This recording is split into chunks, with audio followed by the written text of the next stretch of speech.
Hi, everyone. Welcome to this webinar called Overcoming Perfectionism.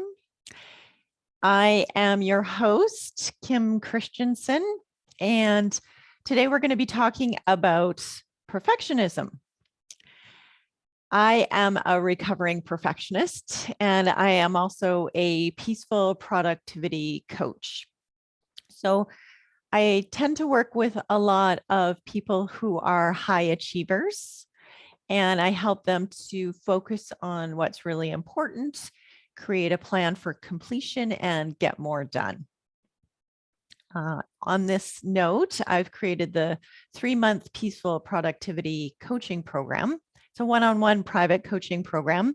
My clients often find that the 3 most important ingredients for creating peaceful productivity are clarity, calm, and enjoyment.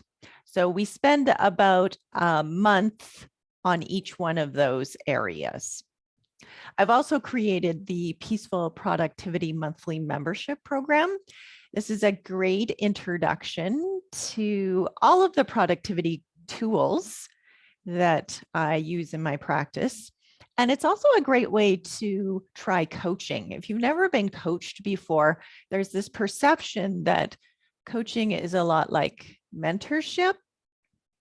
And if you've never had the opportunity to see the difference before, then this membership program that includes private coaching opportunities is a great way to explore that.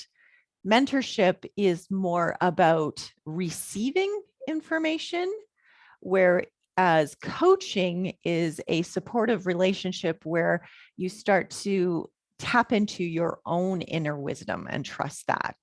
So if you've never tried it before, I'll invite you to give it a try. You can find the sign up link for the membership on my website, financialwellnesscoach.ca. For this workshop today, I will be sending out the guide, the Strategies for Overcoming Perfectionism guide. I'll be sending that out to all of the registrants. If you're already a member of the Peaceful Productivity Membership Program, you can find the recording of this webinar as well as the guide on our membership site. And I'll just show you where that'll be.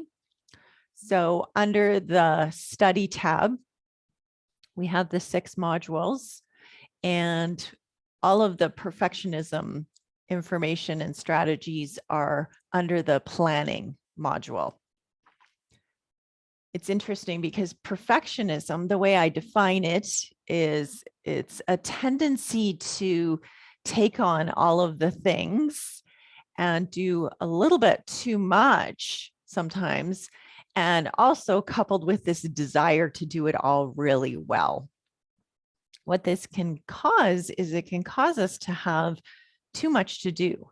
We've taken on more than we can actually accomplish, which then causes us to feel overwhelmed. And when I'm in overwhelm, I tend to run in all different directions.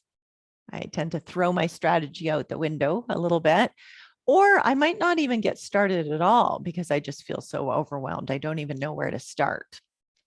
So today I'm going to talk about some planning strategies that you can use, some techniques that you can help to combat overwhelm, help you to transform, to become more strategic and transform that strategy into action and take it all the way to the finish line and complete it, whatever that looks like for you. So with these planning techniques, you'll have a clearer idea of what it is that you can accomplish in a given time frame and a more realistic plan for steady progress towards completion.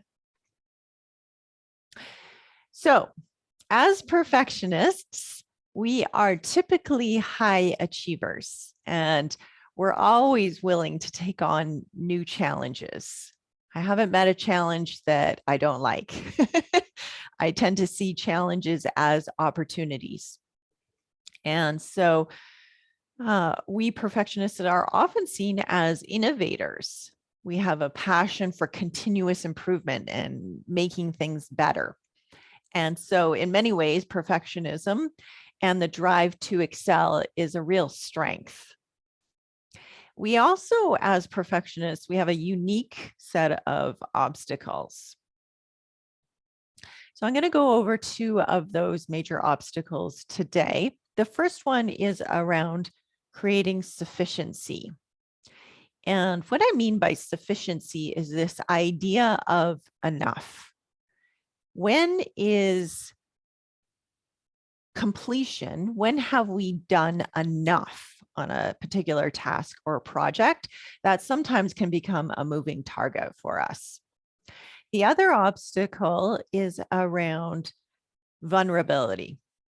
So I'll talk more about why that is later in the webinar.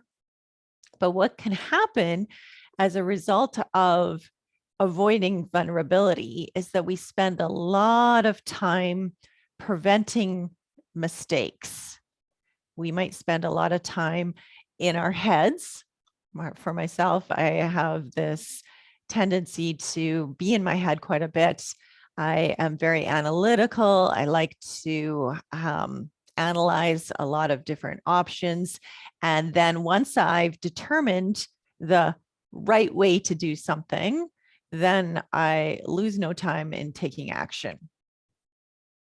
However, that can create a defense, a guardedness against vulnerability, because I'm very determined to do things the right way, the most efficient way, the most effective way.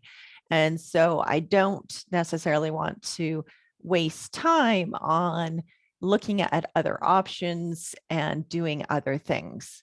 I kind of lose my ability to explore, basically. And I'll talk more about that in a minute, what that looks like.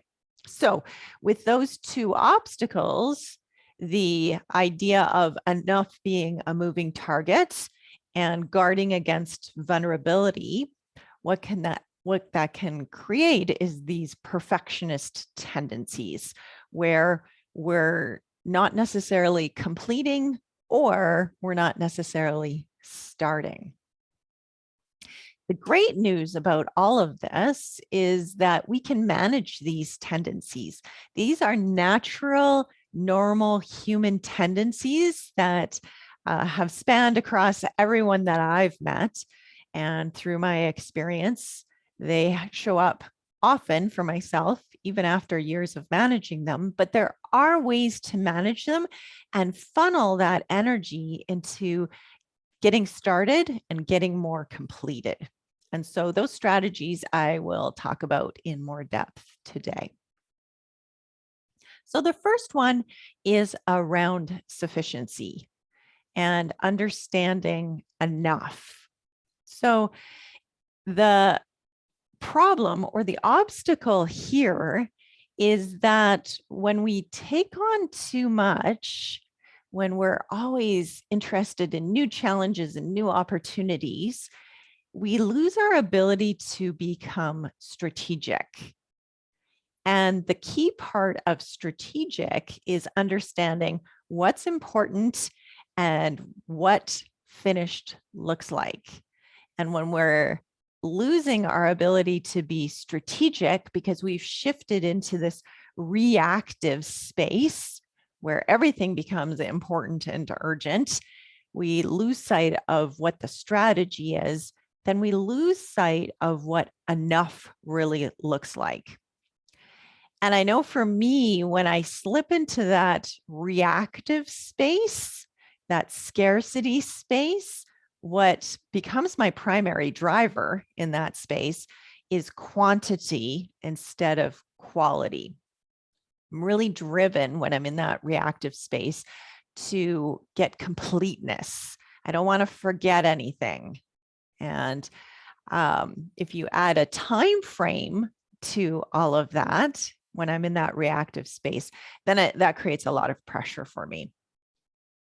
And so how we handle that pressure can determine how productive we are, whether that pressure is coming from externally imposed deadlines or the pressure we put on ourselves to meet this imagined standard, this criteria for enough.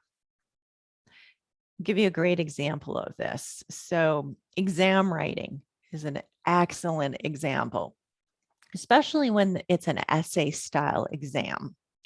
So I can remember a time when I would go into an exam with the time pressure around that, going into it from this scarcity mindset. We're not really having a clear definition of what enough looks like. The first essay question is done completely, 100%. Probably, if truth be told, 120%, 150%. I've put a ton of effort into this first essay question, making sure that I've covered all of my bases, that I've ticked all the boxes.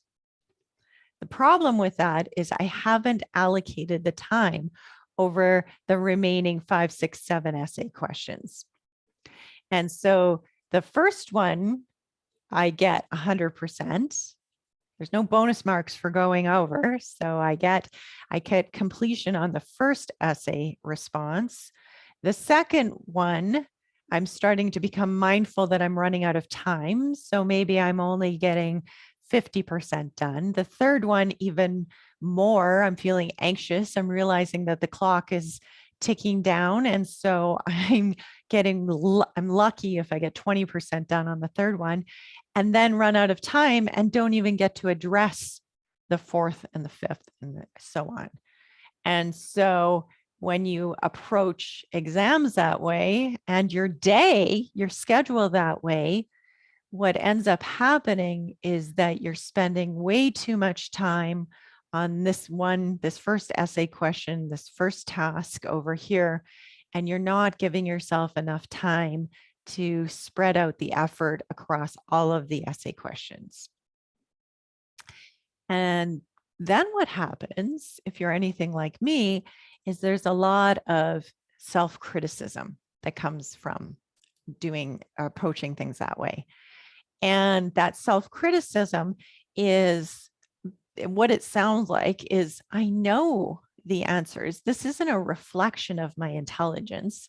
In fact, I know enough to spread out my time and over the essay questions in exam. So intellectually, I know all of that.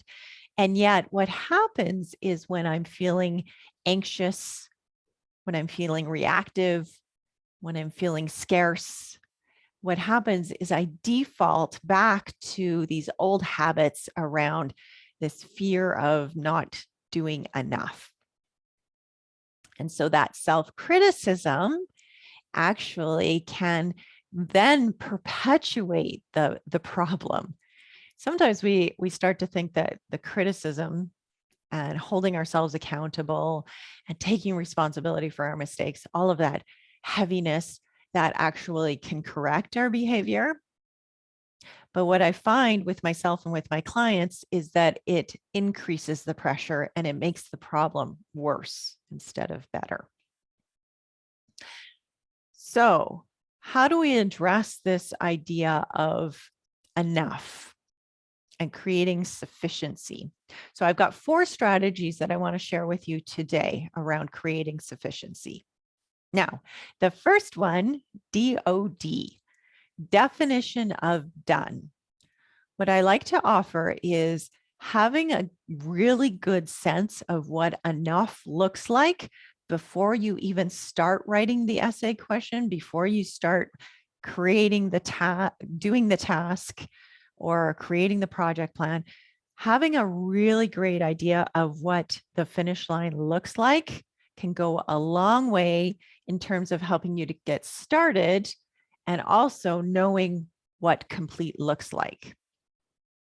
And what I like to do is I like to create a definition of what 100% looks like, because I can then calibrate against that. And if I only want to work towards 80%, or if I want to go above and beyond and do 120%, I know what each of those looks like because I know what 100% looks like. So giving yourself that gift of what enough really looks like can help motivate you to get started, and it can also help you to determine when you've reached enough. A very powerful coaching question that I like to ask myself and ask my clients is, what are the benefits of 80%? Conventional wisdom has us always striving for 80% instead of 100%. But I think it's really interesting to ask ourselves that question about why. Why is that important to us? What's the cost benefit analysis of that? Because when you look at the costs of going to 100% and you look at the benefits of going to 80% for you, that will also serve as intrinsic motivation rather than being told that 80% is better or 100% is better or 120% is better. Instead of being told that, really experiencing that at a cellular level, that's what's going to ultimately help you to experience the success of this strategy. If you're interested in taking some of these strategies, taking them from the theoretical to the practical and having the opportunity to practice some of this stuff, I'll invite you to check out the membership. As a reminder, the link is on my website, financialwellnesscoach.ca. You'll find all the sign up information there. So that's the first strategy, is defining what done looks like. The second strategy, BID, is break it down. Again, intellectually, we know that any big project needs to be broken down into its constituent steps so that we can understand the progression towards completion. And breaking it down is really important for helping our mindset around what's manageable. So if you think about a project, let's just take as an example, a 6-month project that's due 6 months from now, that has a lot of different deliverables in it and a lot of different responsibilities, a lot of moving parts. Thinking about that as a big project, I don't know about you, but even just describing that right now feels really overwhelming to me. There's a part of me that's really excited, but that excitement is coming from the idea that I can break it down and I can make it manageable. It's not coming from this colossal, I've got a visual of a big ball of yarn in my head that's going to take some work to unravel that. So breaking it down, isn't that interesting that when it's big and undefined, I feel overwhelmed. When it's broken down into its constituent parts, and I know that I can manage each of those parts, I actually feel something different, like excitement, motivation, this, I'm going to call it excitement again, in terms of like, let's get started, motivation. So that's the difference between overwhelm and not taking action, and excitement and taking action, was just that simple technique of breaking something down. Once you've got it broken down, the next technique is estimation. And for those of us who have perfectionist tendencies, I mentioned earlier that we like to take on a lot. We like challenges. We like to see what we're capable of. So we tend to say yes to a lot of different tasks and projects. That's our default. Now, in order to become a little bit more strategic around all of that, what I'll invite you to do is take a pause between the request for something, the opportunity, and your response. Take a pause just to really get clear on not necessarily if you're going to do it or not, but when you're going to do it. And this is where estimation can come in handy, because my default brain wants to say, yep, I'm going to do it all, and I'm going to do it all today or tomorrow or this week. I'm going to get it all done. That's my sort of default thinking. When I start to get clearer around what done looks like, breaking it all down, and I take a breath and understand when it's possible for me to actually complete some of those steps on the timeline, then I can have a better idea, a better estimation of what's really involved here. A knee-jerk reaction is to say, yeah, I can get it done, and it'll only take me X amount of time. When I take a breath, think about what done looks like and break it down, then I can look at my calendar and understand when are the time frames when I can actually do some of this stuff. And that leads me to the sub point under estimation is my calendar is a really useful tool in terms of understanding what's possible in a day. I found that when I just simply use a task list, even if the task list is really long, every single task on that list feels equal in terms of importance and duration. And the problem with that is that even really long task lists, my default brain will say, oh yeah, I can get all that done, no problem. The moment I take those tasks from my task list and put them into my calendar and have some consideration of what needs to be done when, what's most important, and how long it will take me, just slotting it into the calendar can give me a really good idea of what's possible for myself and creating a more realistic time frame for myself. So once I've got the definition of done, I've broken it down, I've got it in my calendar so I can estimate what's possible for today. And the next step is just in terms of creating sufficiency is recognition. And this is something that I think is a blind spot for many of us perfectionists. I think we tend to take it for granted how much we really do accomplish. We are very much in the habit of looking towards what we haven't accomplished yet, that we forget to look back, reflect, and see how much we really have accomplished and give ourselves that recognition. And that's tends to be why we don't necessarily know what enough looks like, because we have a really fuzzy idea of what enough looks like, and we don't recognize ourselves when we get there. So that's why it feels like a moving target. It's always eluding us, is because we don't necessarily define what enough looks like, and we don't recognize ourselves when we do hit enough. Okay, those are my 4 tips for creating more sufficiency. The other big obstacle that I mentioned earlier was around guarding against vulnerability and making mistakes. And I can totally resonate with this, both as a function of my survival brain, doesn't want to make mistakes, doesn't want to waste time, doesn't want to be inefficient. So my survival brain, one of my human tendencies is to prevent against making mistakes.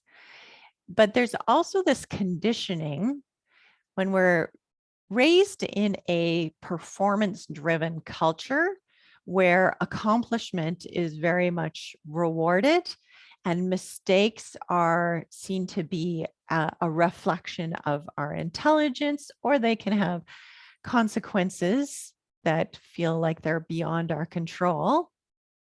That conditioning over time helps to create this mindset, I'll call it this fixed mindset around guarding ourselves around making mistakes. And the way that we know that we're making mistakes is typically we're subject to a lot of criticism.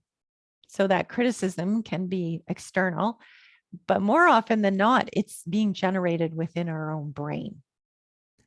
And it's so interesting because so many people I meet and my former self thought that criticism and holding ourselves accountable and taking responsibility for our mistakes, all of that led to us changing our behavior going forward. But what I found with criticism is that criticism actually can prevent us from becoming more vulnerable. If you're familiar with Brene Brown's work, she talks a lot about how shame and the fear of shame can really block vulnerability. And when we're not vulnerable, when we're not willing to make mistakes, when we're not looking at other alternatives, when we're not exploring different ways to do something, we get really fixed in this either or thinking that there must be a right way and there must be a waste of time. And I know for myself, when I get into that fixed mindset, I tend to limit my creativity, I limit my options, and it just feeds that pressure and that overwhelm. So, more often than not, self criticism actually blocks our productivity rather than promotes it. And if you're interested in a coaching question around that, I'll invite you to take a look at where is criticism helping you, self-criticism, where is it helping you to be more productive, and where is it blocking you? What are the results that you're creating for yourself with that self-criticism? That can open you up to potentially exploring the possibility that self-criticism is preventing you from being productive, and self-compassion might actually be opening you up to more productivity, more creativity, and more enjoyment. Something to look at for yourself. I have a book recommendation around this topic as well. Carol Dweck is the author of a book called Mindset. And she explores at length the difference between the fixed mindset and the growth mindset. And I know as a recovering perfectionist that I have a tendency to go towards the fixed mindset. And she helps me to see that the fixed mindset can actually block my growth, whereas the growth mindset can actually promote and encourage my success and my evolution as a human being. So, really great book. Highly recommend it. So, what are the techniques that we can take when we're guarded against making mistakes, when we're using a lot of self criticism to motivate ourselves? What are some of those techniques that we can use to create more vulnerability? And there's three that I'm going to share with you here today. The first one was, for me, a reframing of the idea of courage. Conventionally, I think courage is defined as a willingness to do the hard things, even when you feel fear. And I agree with that 100%. I like to take it to the next level because as a recovering perfectionist, there was never a fear for me of doing things. I was very action oriented. I said earlier that I was willing to take on new challenges. I actually looked for them as a way to prove to myself that I could do all of it. And so there was never an avoidance of doing things. In fact, I got to a place where my preference was for doing a bias for action versus just being. And I got to a place where if I was just being, I started to feel really unproductive in that space. And that blocked me from relaxing, from tuning into my needs, from self-care. And so the propensity for doing and not just and just being, that can actually become a blocker. So reframing what we mean by courage can actually help us to navigate that tendency to do. And the new definition of courage that I'd like to offer is not a willingness to do so much as a willingness to feel. Because that, underneath the layer of achievement, that's the real blocker to our productivity, is an unwillingness to feel. Feel the vulnerability, feel the embarrassment, the shame, the regret, the criticism, to feel all of the reluctance to feel all of that. That's what locks us into finding the right way to prevent against making mistakes, to not to waste time. All of that creates all of these guards, these walls against vulnerability. So in terms of a coaching question, exploring your willingness towards doing when you feel fear, and exploring your willingness towards feeling when you feel fear. Those are very interesting things to look at and define for yourself. The second strategy is around a felt sense of security. And this is really something that has become profoundly impactful for me over the last year. So recognizing that there's this need for control, this need for security as perfectionists, I think recognizing that and having compassion for it was the first step for me. Creating a felt sense of security. So when I do make mistakes, when things don't work out the way I wanted them to, being able to offer myself a sense of security in that moment has become transformational.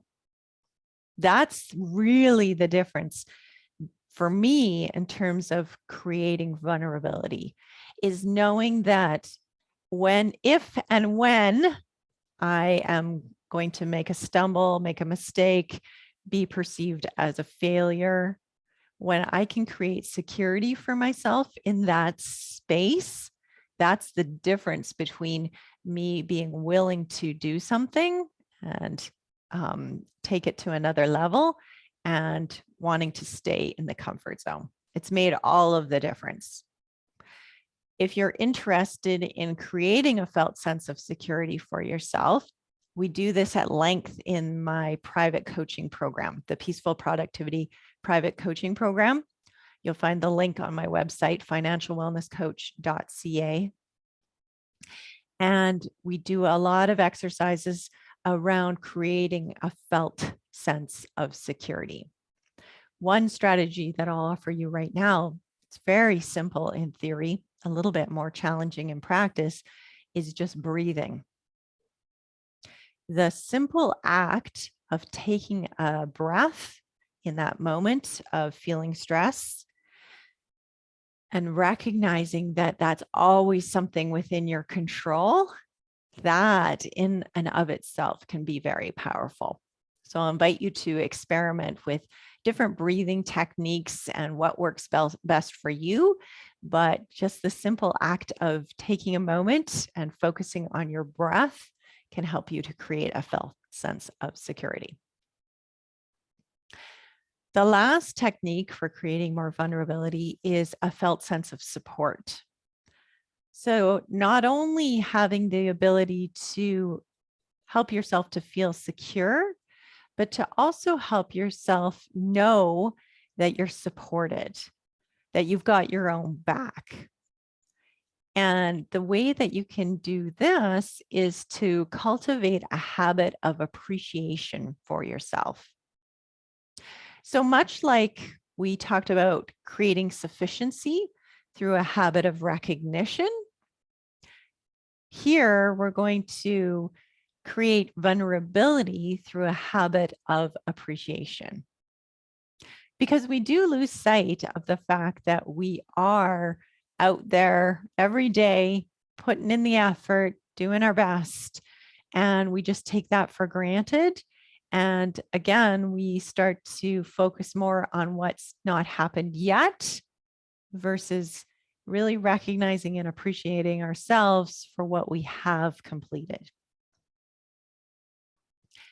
When we create a habit of appreciation, mistakes become less a reflection of your intelligence in your perception, and mistakes become more about your willingness to try, no matter what the outcome.